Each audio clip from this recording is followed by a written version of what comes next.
Hi, my name is Mariel Carvalho. I've been working with the school for more than 14 years, and I was involved in a committee that worked to enhance our reports, progress reports. We wanted to show our method, the way we work with children, and we want to communicate with parents in a friendly way so they could understand what we were doing with the children and how we assist the children.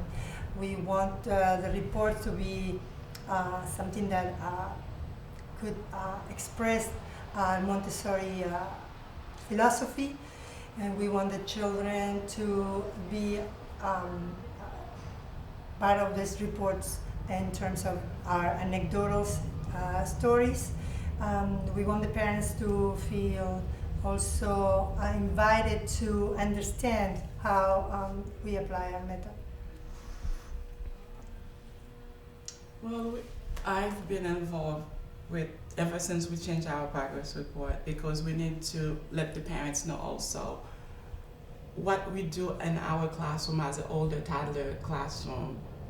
Oh, this is what you mean when you said practical life, this is what you meant. Because not everybody knows the method of or the philosophy of Montessori. They think it's a school, but when we say this is what we do for practical life, this is what we do for math or reading, and they understand it better. My name is Jeff Frank. I work with 3 to 6 year olds, and the process of our progress reports has evolved over a period of time, and every year it seems to be altered to reflect the needs of both the teachers to communicate effectively with the parents, as well as for the parents to get a little window into what's happening in the classroom. So it includes an array of different concepts and skills with the anecdotal as well as with the checklist. So for parents that relate to the more stories and getting the real-time experience of their children, that's reflected in the anecdotals. And for our other parents that are looking for a series of checklists, my child has accomplished this skill or is working on this task, those are also reflected. And every year it seems to shift a little bit based on feedback that the school gets from the community as a whole, both parents and teachers. Our main goal was to make sure that the Montessori materials were reflected in the reports as concepts. Parents understood the concepts, but the materials were a little bit hard for them to understand what was behind those materials, how we use them, why we use them, why they're important for our children, why we have those wonderful materials in the classroom, and what is the beauty of them. I enjoy doing the progress reports.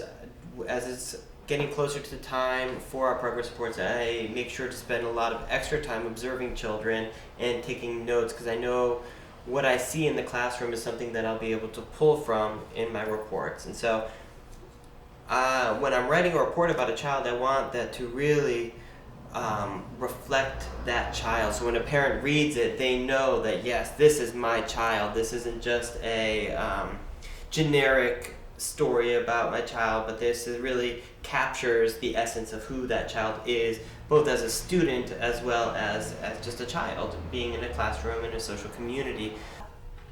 I'm Gabriela Martinez. I work with the infant room. This is my 8th year here at Bar West. And how I take ownership is by getting together with my teachers and writing record keeping.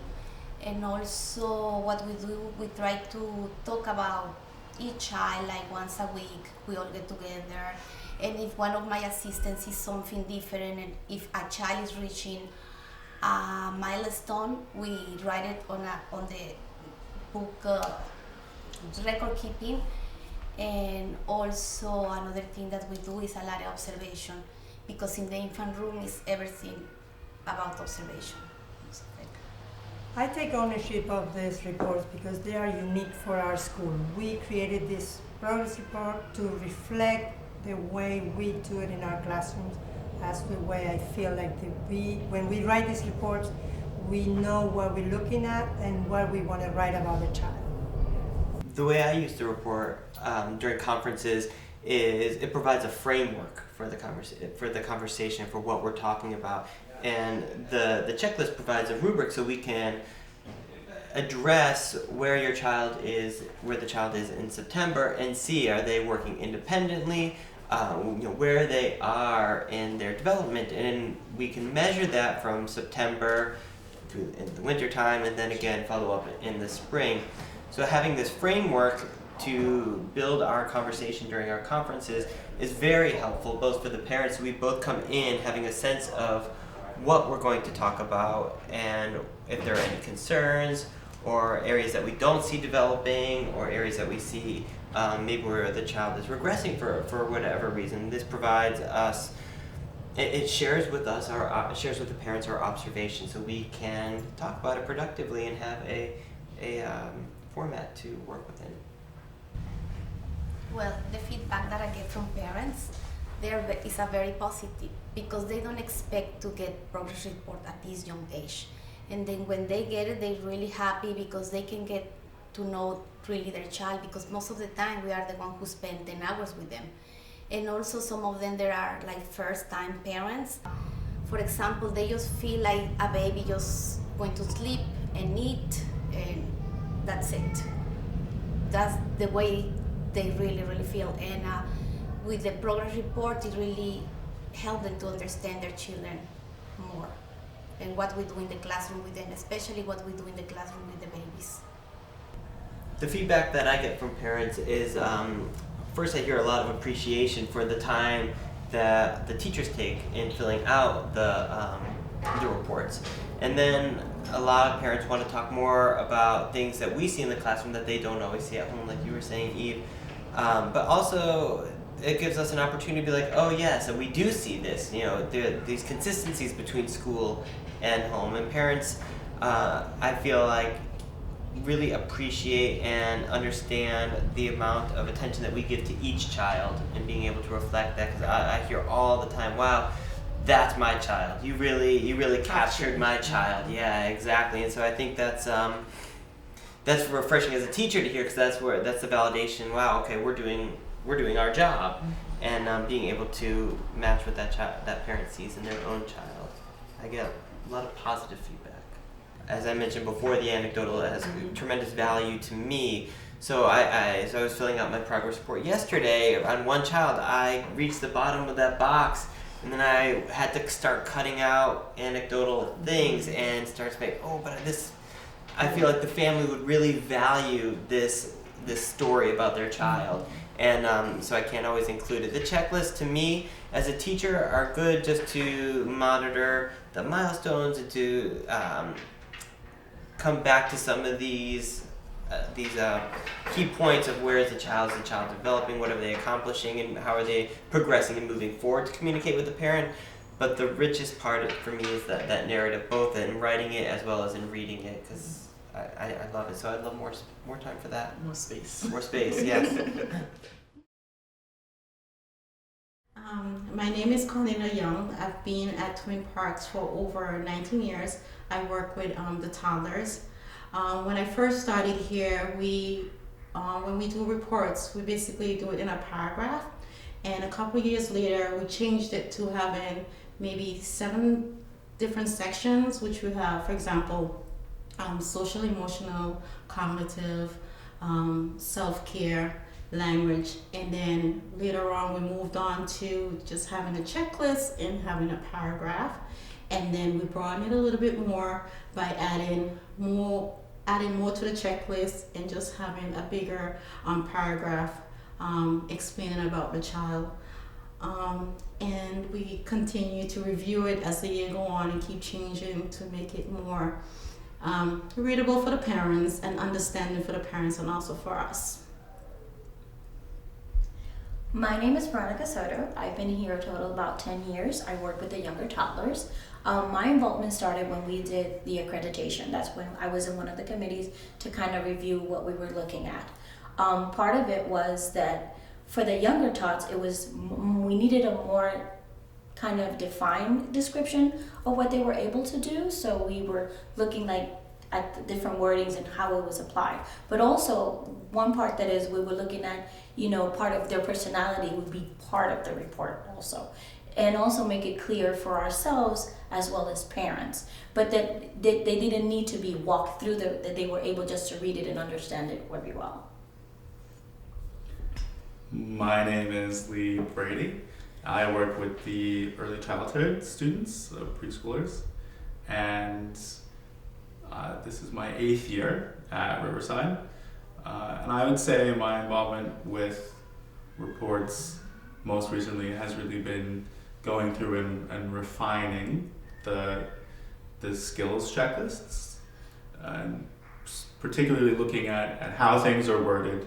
I was sitting down a couple months ago with Candace, who's the education director here, going through the math skills checklist and really trying to make them as precise as possible, largely for the ease of teachers who are assessing, trying to be clear about exactly what skill children are demonstrating or how to measure whether children have mastered something or are still developing it.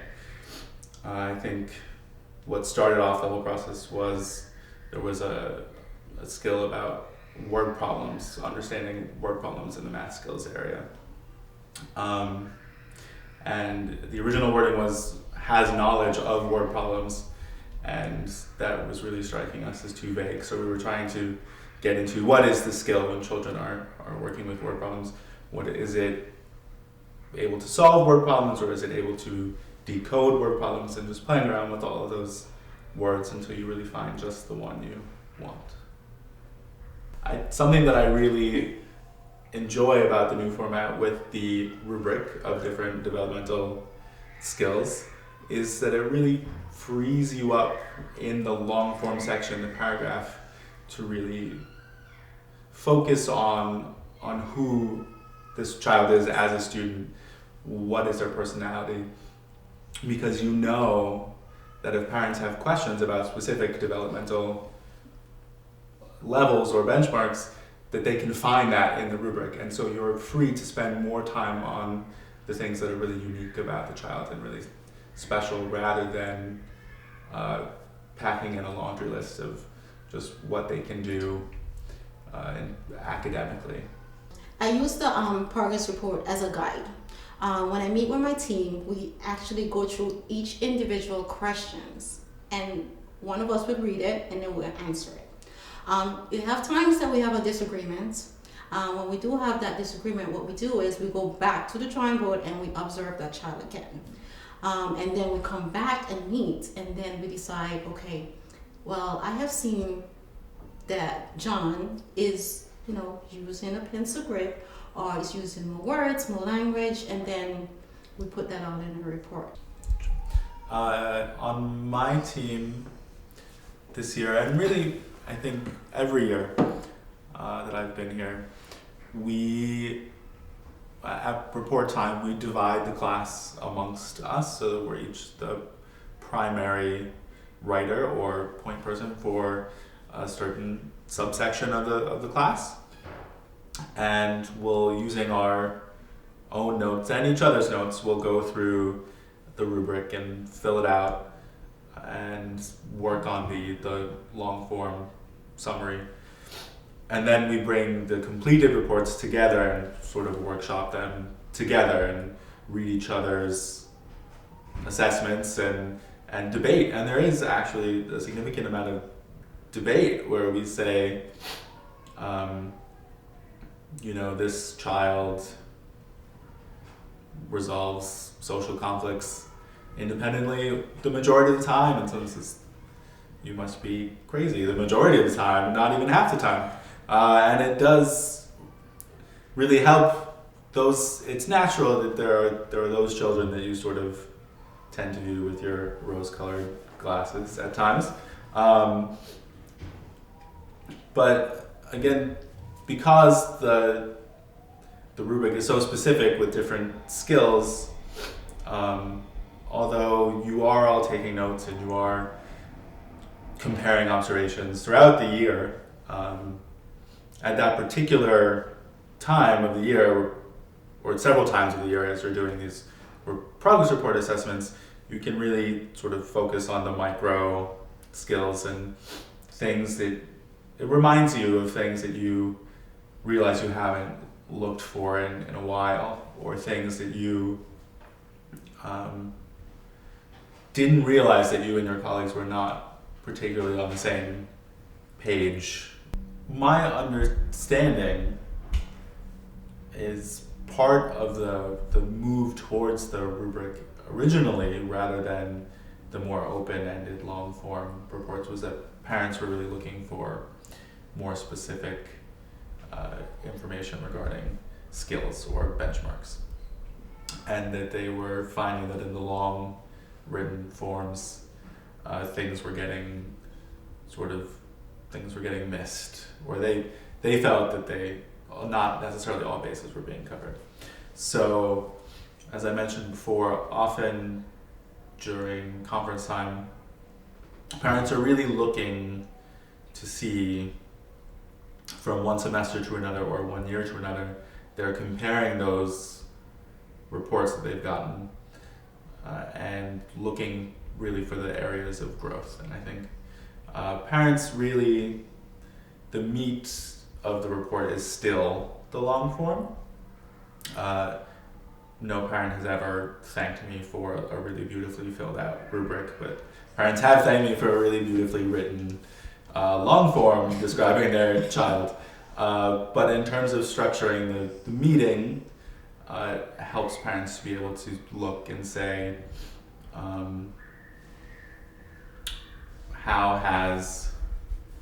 or looking at the rubric and the key, I noticed that that the marks or the symbols for my child's articulation haven't changed from last semester, and that was a goal of ours. So can you explain why it stayed the same, or has it stayed the same? Has there been growth, but not necessarily enough to move it up to the next level of the rubric? And it helps to sort of focus down the conversation. It's a lot of the feedback I get. So I think this is specific to working in early childhood because we have the mixed age classrooms. I find I have a lot of conversations with parents that there are some areas of the rubric where I don't expect their 3-year-old child to be working at all. So often sections are blank because those are skills or concepts that we don't expect to see until the second year, the 4 or 5 year, in the majority of typically developing students. But seeing it there on the form can create an expectation for parents that their child should be working in all of these areas when that's not really true. It helps a lot with these reports because we could always go back. If this child go to preschool, at least the preschool teachers could go back and observe and see, oh, okay, this started happening when they were in the infant room and then the toddler room, and now here, maybe it's time for some concerns. Maybe it's time for a next step. Maybe it's time for us to actually, start talking to the parents about ways that we could work together to, work with the child. I think the reports really helped me a lot because with observations. In the beginning, I wasn't really good with observations. I would, skip a couple days and not do observation, but with reports, I know I have to do reports every day and I have to document everything. So it really put me into a routine of, okay, Corny, we gotta do the reports, we gotta do the observations, we gotta, make sure that my team is also observing the children, and we are also putting focus to what the children are doing every day in the classroom. And it also helped me to change the room to meet each child's need in the report and, just their personality. So that's the way it helps me. One of the things I'm really proud of, I think we move more and more towards making the form accessible to parents, which was a big goal. I think we're continuing to refine the wording so parents really know what we're talking about when we list a certain skill and we're not just talking teacher. I think it also helps to sort of give parents a picture of what sort of benchmarks are important to us. When parents were asking for the rubric originally, they thought there was too much of the social emotional and not enough of the academic. I think that's largely what they were asking for, was more specifics regarding the academics. But to me, I also see the rubric as insurance, and it doesn't become all academic. We can go back and say, these things do come before, and these are the foundation. It also helps with the parents when they look at the reports and they see the classroom, they actually see the classroom for what it is.